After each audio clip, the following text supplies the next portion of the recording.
Hello দর্শক বন্ধুরা, আসসালামু আলাইকুম। সবাই কেমন আছেন? আশা করি যে যেখানে আছেন অনেক অনেক ভালো আছেন। দর্শক বন্ধুরা, আজকে আমরা কথা বলবো স্যামসাং গ্যালাক্সি A52s 5G এই ফোনটি নিয়ে।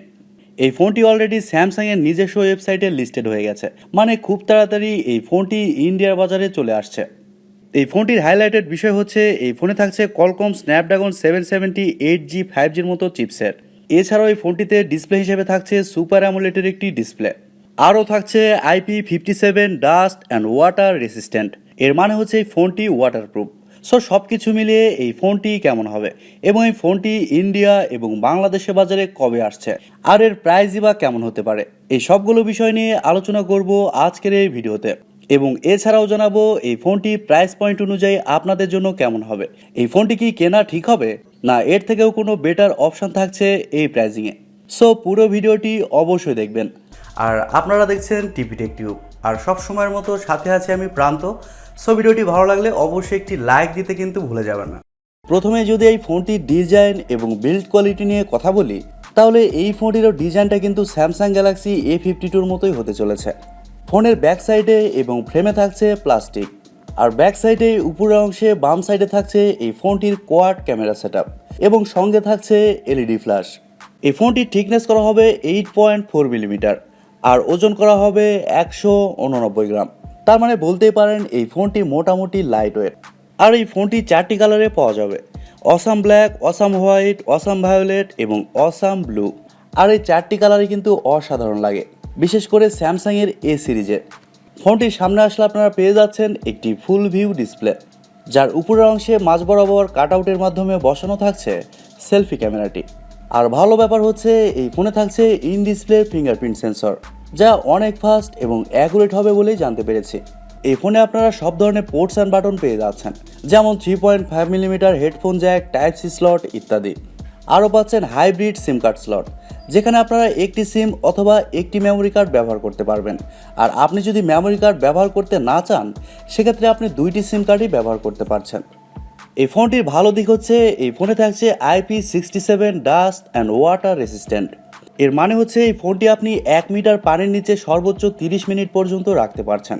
মানে এই ফোনটি যদি হুট করে আপনার হাত থেকে পানিতে পড়ে যায় আর আপনি যদি সাথে সাথে সেই ফোনটি উঠিয়ে ফেলেন, সেক্ষেত্রে এই ফোনটির কোনো ক্ষতি হবে না। এটি কিন্তু আসলেই একটি ভালো দিক। So all over Samsung Galaxy A52s এই ফোনটির ডিজাইন এবং বিল্ড কোয়ালিটি খুবই ভালো লেগেছে। আপনাদের কাছে কেমন লেগেছে কমেন্ট করে অবশ্যই জানিয়ে দিন। এবারে যদি এই ফোনটির ডিসপ্লে নিয়ে কথা বলি, তাহলে এই ফোনে থাকছে 6.5 ইঞ্চির একটি সুপার অ্যামোলেড ডিসপ্লে, যেখানে থাকছে 120 হার্টসের রিফ্রেশ রেট, আরও থাকছে 800 নিটস ব্রাইটনেস। আর এটি কিন্তু একটি ফুল এইচডি প্লাসের ডিসপ্লে, যার রেজুলেশন হচ্ছে 1080x2400 পিক্সেল। এছাড়াও থাকছে 407 পিপিআই ডেন্সিটি। আর ফোনটির ডিসপ্লেকে প্রোটেকশন করছে গরিলা গ্লাস 5। তার মানে ডিসপ্লে কোয়ালিটিও ভালো, কারণ স্যামসাং এখানে দিচ্ছে সুপার অ্যামোলেড ডিসপ্লে এবং তাতে আবার থাকছে 120 হার্টসের রিফ্রেশ রেট। সো পুরোই জমে যাবে কিন্তু ভাই।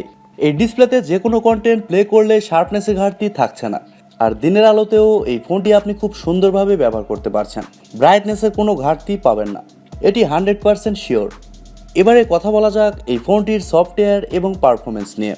এই ফোনে থাকছে One UI 3.1, যার ব্যাকএন্ডে থাকছে অ্যান্ড্রয়েড 11। আর আমি প্রথমেই বলেছি এই ফোনটিতে চিপসেট হিসেবে থাকছে Qualcomm Snapdragon 778G 5G chipset. এই চিপসেটের পারফরমেন্স 750G থেকে কিন্তু অনেকটাই বেশি, আর 5G ব্যান্ডও কিন্তু এখানে বেশি থাকছে। সো যখন সকল দেশে 5G অ্যাভেলেবল হয়ে যাবে, তখন এই ফোনটিতে কিন্তু বেটার কানেক্টিভিটি পেয়ে যাবেন। এদিক থেকে কোনো সমস্যা হবে না।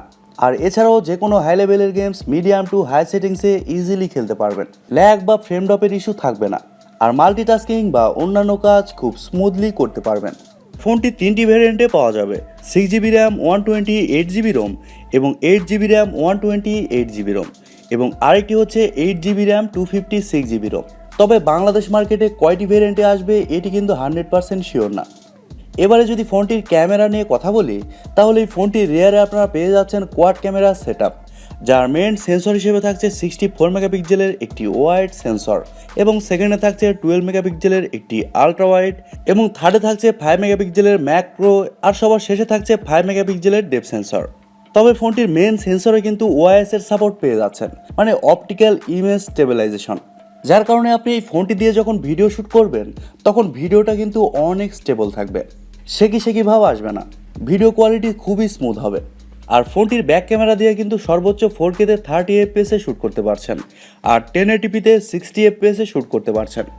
এই ফোনটির সামনে আসলে আপনারা পেয়ে যাচ্ছেন 32 মেগাপিক্সেলের একটি ওয়াইড সেন্সর, আর সেলফি ক্যামেরা দিয়েও 4Kতে 30 FPS শ্যুট করতে পারছেন। স্যামসাং এই ফোনের ক্যামেরার কোয়ালিটি কিন্তু অনেকটাই ভালো করার চেষ্টা করেছে। তারা সামনে পেছনে দুই সাইডে কিন্তু 4K অপশান দিয়েছে, আর এটি আমরা স্যামসাংয়ের কাছ থেকে আশা করি। ফোনটিতে এছাড়াও থাকছে ওয়াইফাই, ব্লুটুথ, জিপিএস, এনএফসির মতো আরও অনেক ফিচার, আর ইউএসবিতে থাকছে ইউএসবি Type-C 2.0। এবারে যদি এই ফোনটির ব্যাটারি এবং চার্জার নিয়ে কথা বলি, তাহলে এই ফোনে থাকছে 4500 mAh একটি ব্যাটারি, আর ফোনটিকে চার্জ করার জন্য থাকবে 25 ওয়াটের একটি চার্জার। দর্শক বন্ধুরা, এই ফোনটির চিপসেট কিন্তু 6 ন্যানোমিটার আর্কিটেকচারে তৈরি করা, মানে এই ফোনটি কিন্তু অনেক পাওয়ার এফিশিয়েন্ট হবে। সেহেতু 4500 mAh ব্যাটারি কিন্তু এখানে এনাফ। ফোনটিতে ইজিলি আপনারা একদিন চার্জ ব্যাকআপ পেয়ে যাবেন, আর আপনি যদি নর্মাল ইউজার হন সেক্ষেত্রে 2 দিন ইজিলি এই ফোনটি চালাতে পারবেন। এবারে কথা বলা যাক এই ফোনটির প্রাইস এবং লঞ্চিং ডেট সম্পর্কে। শোনা যাচ্ছে ইন্ডিয়ার বাজারে এই ফোনটি আগস্ট মাসের শেষের দিকে লঞ্চ হয়ে যাবে, আর বাংলাদেশের বাজারে এই ফোনটি সেপ্টেম্বর মাসে আমরা পেয়ে যেতে পারি। ইন্ডিয়ার বাজারে এই ফোনটির প্রাইস হতে পারে 31 থেকে 32,000 রুপি, আর বাংলাদেশ মার্কেটে এই ফোনটির প্রাইস হতে পারে 38 থেকে 40,000 টাকার মধ্যেই। এবার আমাদের দেখতে হবে স্যামসাং আসলে এই ফোনটির প্রাইস কেমন রাখে। এবারে কথা বলা যাক সব মিলিয়ে এই ফোনটি আপনার জন্য কেমন হবে। দর্শক বন্ধুরা, স্যামসাংয়ের একটি ব্র্যান্ড ভ্যালু রয়েছে, আর বাংলাদেশের বেশিরভাগ মানুষ কিন্তু স্যামসাংয়ের ফোন নেওয়াই পছন্দ করেন, আর স্যামসাং তাদের এই সিরিজে কিন্তু মানুষকে নিরাশ করে না। যদিও প্রাইস একটু বেশি রাখে, তারপরে কোয়ালিটি কিন্তু খারাপ হয় না। আর এই ফোনে কিন্তু পাওয়ারফুল একটি চিপসেট পেয়ে যাচ্ছেন, আর ডিসপ্লেও কিন্তু এখানে থাকছে সুপার অ্যামোলেড, আরও থাকছে IP57 rating. So all over সব কিছু মিলিয়ে আমার মনে হয় এই ফোনটি যদি ঠিকঠাক প্রাইসে লঞ্চ করা হয় সেক্ষেত্রে অবশ্যই ফোনটি আপনি চুজ করতে পারেন, কারণ স্যামসাংয়ের এই সিরিজের ফোনগুলো নিঃসন্দেহেই নেওয়া যায়। সো দর্শক বন্ধুরা, এই ছিল আজকের ভিডিওটি আপনাদের কাছে কেমন লেগেছে কমেন্ট করে অবশ্যই জানাবেন, আর ভিডিওটি অবশ্যই বন্ধুদের সাথে শেয়ার করে দিতে ভুলে যাবেন না। আজকের মতো এখানেই, দেখা হবে পরবর্তী ভিডিওতে। সবাই অনেক ভালো থাকবেন এবং সুস্থ থাকবেন। খোদা হাফেজ।